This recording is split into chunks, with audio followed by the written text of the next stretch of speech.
Innal hamdalillah nahmaduhu wa nasta'inuhu wa nastaghfiruh wa na'udzu billahi min shururi anfusina wa min sayyiati a'malina. May yahdihillahu fala mudilla lahu wa may yudlil fala hadiya lahu.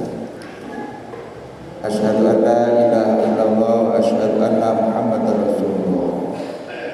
Allahumma sholli wa sallim wa barik ala sayyidina Muhammadin wa ala alihi wa sahbihi ajma'in, amma ba'du. Ya ayyuhan nas, usikum wa nafsi bi taqwallah wa ta'atihi la'allakum tuflihun. Ya ayyuhalladzina amanu taqullaha haqqa tuqatih wa la tamutunna illa wa antum muslimun. Ma'asyiral muslimin rahimakumullah.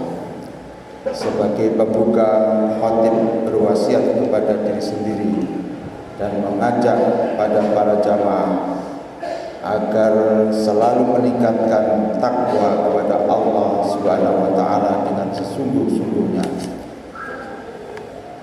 Nasihat untuk selalu takwa ini penting, untuk selalu diingatkan setiap Jumat sekali, supaya kita ada semangat baru usai sholat Jumat digelar, yakni agar kita terus memperbaharui kualitas takwa kita tersebut. Apalagi ada jaminan siapa yang sungguh-sungguh bertakwa, maka Allah Subhanahu wa taala pasti memberikan jalan keluar dari berbagai problema hidup yang dihadapi manusia di dunia ini. Kita juga patut bersyukur kepada Allah Subhanahu wa taala karena pada siang hari ini masih diberikan nikmat iman dan Islam, juga nikmat sehat, sehingga kita dapat melaksanakan ibadah sholat Jumat ini di Masjid Nur Hikmah ini dengan penuh hikmat. Salawat serta salam semoga selalu tercurahkan kepada junjungan kita Nabi besar Muhammad sallallahu alaihi wasallam yang telah membawa kita dari zaman yang gelap gulita kepada zaman yang terang benderang, yaitu dengan cahaya iman dan Islam. Jamaah Jumat yang berbahagia, marilah kita juga saling mengingatkan, jangan sampai kita merasa aman dari azab Allah Subhanahu wa taala yang bisa saja datang tanpa terduga-duga. Sebab sesungguhnya tidak ada yang merasa aman dari azabnya kecuali orang-orang yang merugi. Hal ini sebagaimana ditegaskan dalam salah satu ayat Al-Quran di surat Al-A'raf ayat 99. A'udzubillahi minasyaitonirrajim. Afa aminu makrallahi fala yamanu makrallahi illal qaumul khasirun. Maka apakah mereka merasa aman dari azab Allah yang datangnya sewaktu-waktu tidak terduga-duga? Tiada yang merasa aman dari azab Allah kecuali orang-orang yang merugi. Ma'asyiral muslimin rahimakumullah. Kita saat ini berada di bulan awal Maulud, bulan saat Nabi besar Muhammad sallallahu alaihi wasallam dilahirkan. Tentu kita semua harus semangat mencontoh perilaku dan mengamalkan ajaran yang dibawa oleh Rasulullah sallallahu alaihi wasallam, yaitu kita harus mengisi kehidupan ini dengan hal-hal yang bermanfaat, terutama bagi para generasi muda yang akan menjadi penerus tongkat kepemimpinan bangsa. Para pemuda, batasan pemuda sampai umur 60 tahun, 50 tahun masih pemuda, harus mengisi masanya dengan hal-hal yang bermakna dan membawa manfaat bagi orang-orang di sekitarnya. Sebelum pemuda, saya mengingatkan pada usia remaja, adik-adik, usia remaja sangat produktif untuk menuntut ilmu. Tubuh yang sangat bugar, kuat, akal pikiran yang masih tajam harus terus diasah selagi kesempatan masih terbuka. Tantangan zaman akan dihadapi di masa depan lebih berat dari masa sekarang.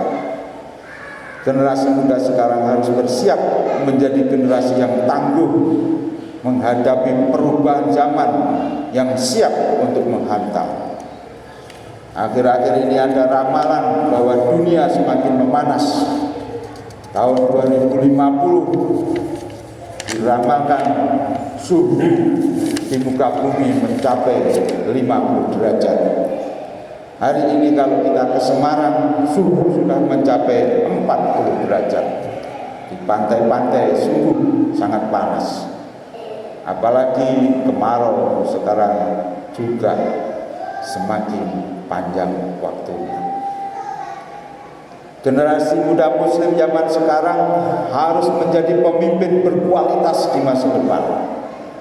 Karena masa depan agama dan bangsa tergenggam di tangan dan terpikul di atas pundak generasi muda. Selagi pintu masih terbuka lebar, maka wahai generasi muda, tuntutlah ilmu sebanyak mungkin. Tapi jangan hanya mencari ilmu dan disimpan setelah diperoleh. Ilmu juga harus diamalkan semaksimal mungkin. Allah Subhanahu wa ta'ala akan membuka pengetahuan baru tentang hal-hal yang belum diketahui. Hadis yang diriwayatkan oleh Abu Naim mengatakan, "Man 'amila bima 'alima warathallahu 'ilman ma lam ya'lam." Barang siapa yang mengamalkan apa yang telah ia ketahui, niscaya Allah akan menganugerahkan pengetahuan tentang apa yang belum ia ketahui. Bergulirnya waktu merupakan tanda nyata bahwa jatah usia kita semakin menipis. Sementara kita tidak tahu kapan hembusan nafas kita berakhir. Tidak peduli apakah usianya masih 10 tahun, 20 tahun, 50 tahun. Masa muda tidak memiliki apapun untuk menjamin diri kita sampai ke masa tua. Oleh karenanya penting kita insafi untuk menjadikan masa muda ini sebagai langkah persiapan untuk masa depan, masa selanjutnya, dan masa keabadian nanti di akhirat.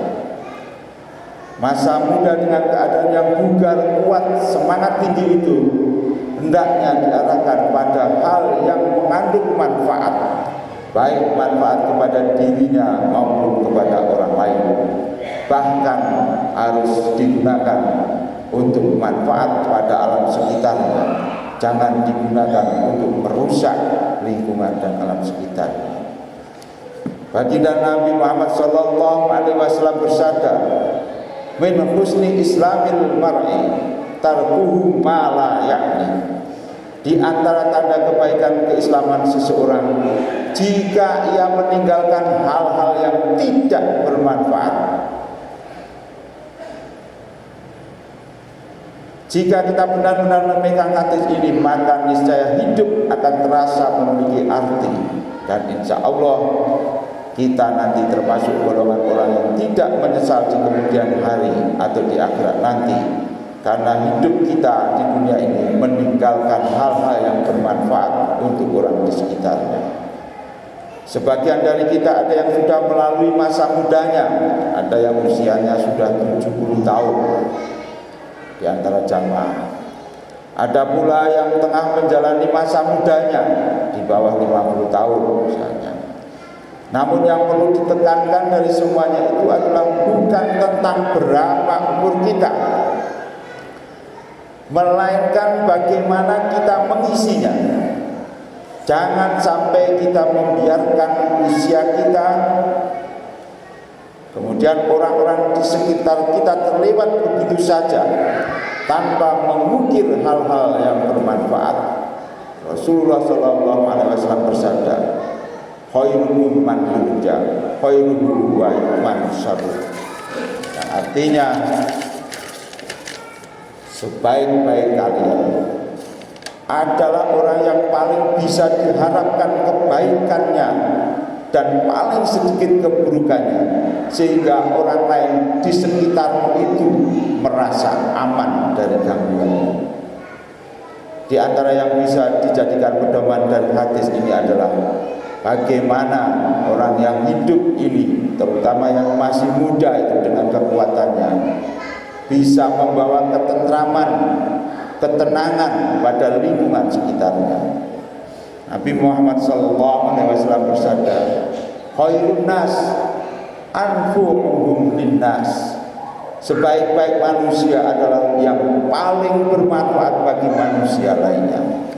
Karena itu, mumpung masih diberi kesempatan, hidup-hidupilah gerakan dakwah menyebarkan Islam, termasuk menghidupi dan menggerakkan dakwah di Masjid Nur Hikmah ini. Dari hadis ini, selain membawa ketentraman, yang ingin jadi terbaik haruslah pula memberikan manfaat kepada manusia lainnya. Ma'asyiral muslimin rahimakumullah. Demikian uraian tentang waktu muda dan usia yang diberikan Allah Subhanahu wa taala kepada kita semua. Mudah-mudahan yang masih muda-muda itu nanti pada suatu saat akan menggantikan orang-orang tua, terutama untuk menjadi pemimpin di masa depan dan bisa menggerakkan dakwah di Masjid Nur Hikmah yang tercinta ini. Yang sekarang usianya masih muda, subhanul yaumir rijalul qatil, pemuda hari ini adalah pemimpin di masa depan.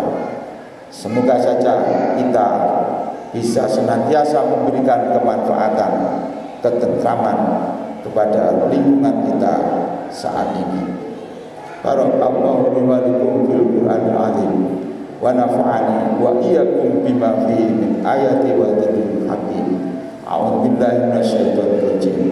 Wal 'asri innal insana lafi khusrin illa alladziina aamanu wa 'amilus shalihati wa tawassaw bil haqq wa tawassaw bis sabr. Aqulu qouli hadza wa astaghfirullah wa lakum wastaghfiruh innahu huwal ghafurur rahim.